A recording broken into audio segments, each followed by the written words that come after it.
ما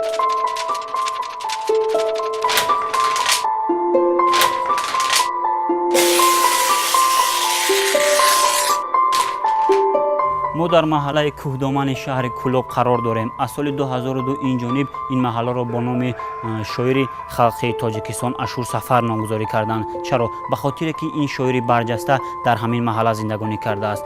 یعنی محله کوهدامن شهر کلوب قدم جای اوست. تا سال 1975 استاد اشور سفر با اهل عائله خود در محله آن زمان سویتی امروز به نام معلم خدمت نشان‌دهنده جمهوری تاجیکستان برادری شادروان اشور سفر به نام شکر سفر گذاشته شده زندگی می‌کردند و از سال 1975 با اهل عائله خود به این جا کوچیده آمدیم.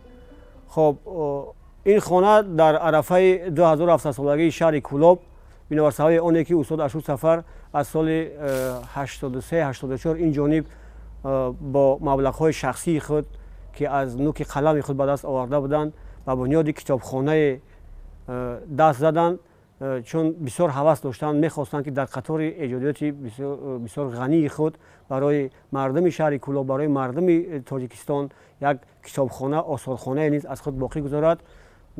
در عرفه همین جشن بسیار باشکوه 2700 سالگی شهر کلوب این حوله با دستگیری حکومت جمهوری تاجیکستان، با پیشنهاد رئیس شهر کلوب، رئیس ولایت ختلان و دستگیری به واسطه پرزیدنت جمهوری تاجیکستان پیشوای ملت محترم امام‌الله رحمان تعمیر و ترمیم شد و با دو قسمت جدا گردید.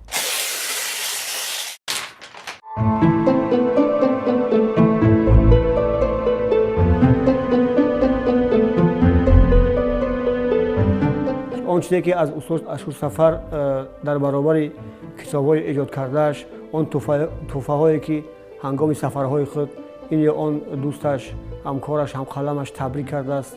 عموما خاطره‌های نیک استاد اشور سفر را در اینجا گرد آوردیم. از جمله همین لوحه‌ای که حاضر به چشم شما عیان است، این لوحه اجداد و اقربای اشور سفر نام دارد. ما هر لوحه را کوشش کرده ایم که وابسته به مندرجه همین لوحه نامگذاری کنیم و رسمی که در بالا شما می‌بینید این بابای ما، یعنی که پدر استاد اشور سفر است، بابای سفر. این شخص بسیار آدم راستگو، راستقول تا درجه بود که میان مردم همچون سفر قانون شهرت پیدا کرده بود. رسم دیگری که می‌بینید این رسم مادر استاد اشور سفر.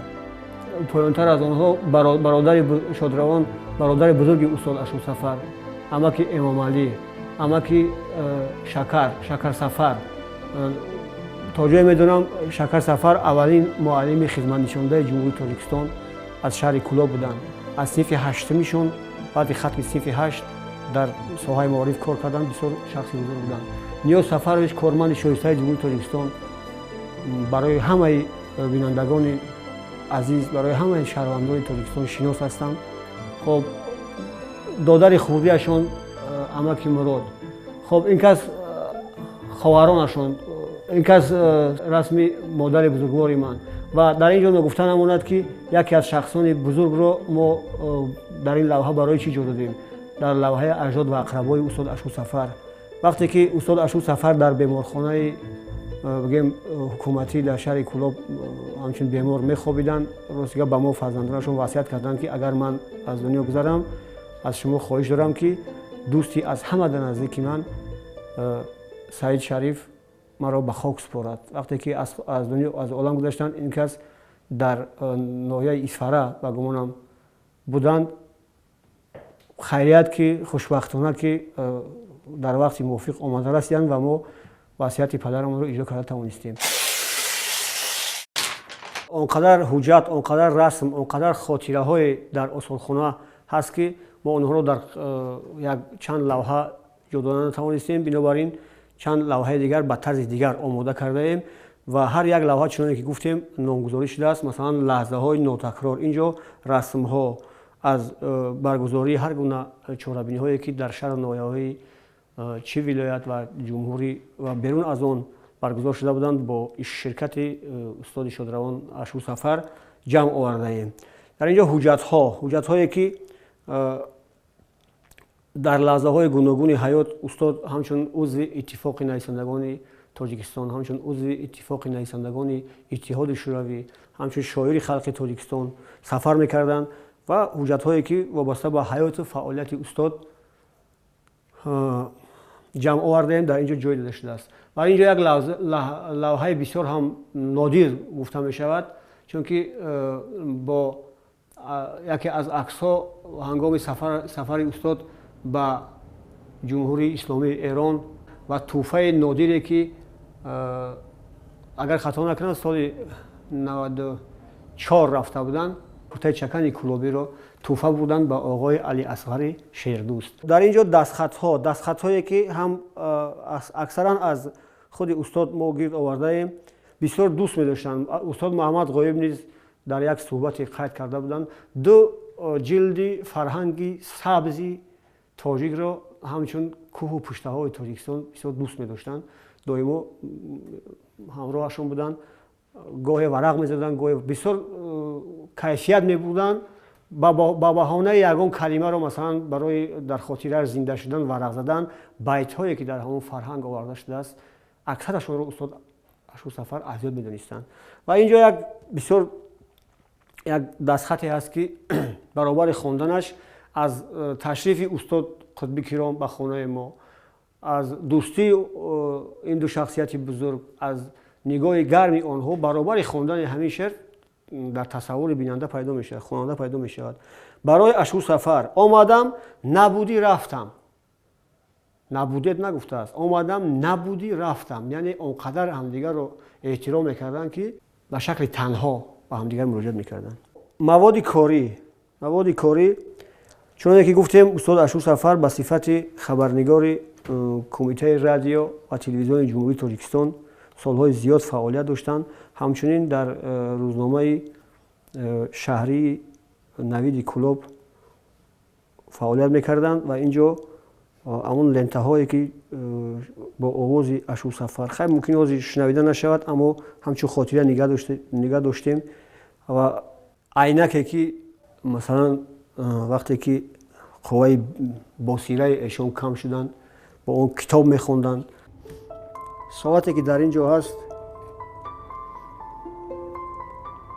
кӣ медонад ки бо ин соат кадом лаҳзаҳоро ҳисобида бошад, омадани дӯстони худро бо шодӣ ё лаҳзае агар дер карда бошанд, бо ташвиш интизорӣ кашида бошад. Ин соат шоҳид аст. ва ин ҷо як асо аст, муҳтарам Шариф Саид, дӯсти наздикашон баъд аз сафари ҳаҷ тӯҳфа оварда буданд. як сол ду соле ки устод вақтои охир беморӣ мекашиданд, бо ҳамин асо чарх мезаданд. ман дар як шеърам гуфта будам ки нишасти ту хироми ман баробаранд, сукути ту каломи ман баробаранд, агарчи зиндагоният тамом шуд, тамоми ту давоми ман баробаранд.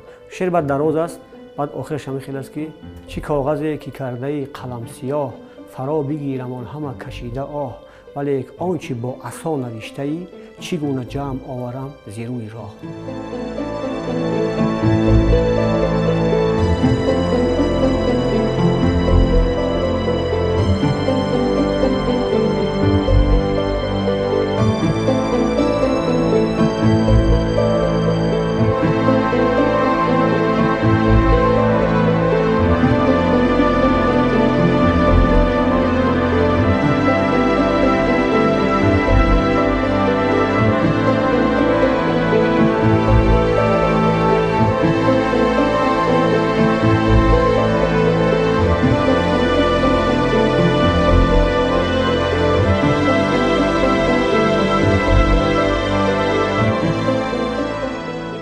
яке аз тӯҳфаҳои нодире ки дар осорхонаи устод Ашурсафар мавҷуд аст, ин тӯҳфаи додарашон шодравон Ниёз Сафаров ҳастанд ки шоҳномаи ҳаким Абулқосим Фирдавсӣ ном дорад. ва ин ҷо дастхати худи Ниёз Сафаров соли 2005 ман ростига меҳмон шуда будам дар хонаашон, хабаргирӣ рафта будам. аниқтараш амаки бузургворамро навишта буданд. ва лаҳзае ки тӯҳфа ба китобхонаи бародарам навиштан ҳамин баробари навиштани калимаи бародарам як агар хато накунам 10-15 дақиқа дасташон ларзид. ҳатто дигар навишта натавонистанд бародарам Ашурсафар. ман ҳамон лаҳза ҳис кардам ки он қадар меҳру муҳаббате ки Ниёз Сафаров нисбати бародараш Ашурсафар дошт ва дигар бародарони эшон нисбати ҳамдигар доштанд, рости гап бисёр нотакрор буд он меҳру муҳаббат. гул саҳар лаб во кунад аз хандаҳои офтоб, мекушояд сафҳаҳои фикри одамро китоб. Китоб, илм, шеър, ирфон мазмуни зиндагии устод Ашурсафар буд. ҳоло ин мазмунро дар пиндору кирдори фарзандони ӯ мебинем.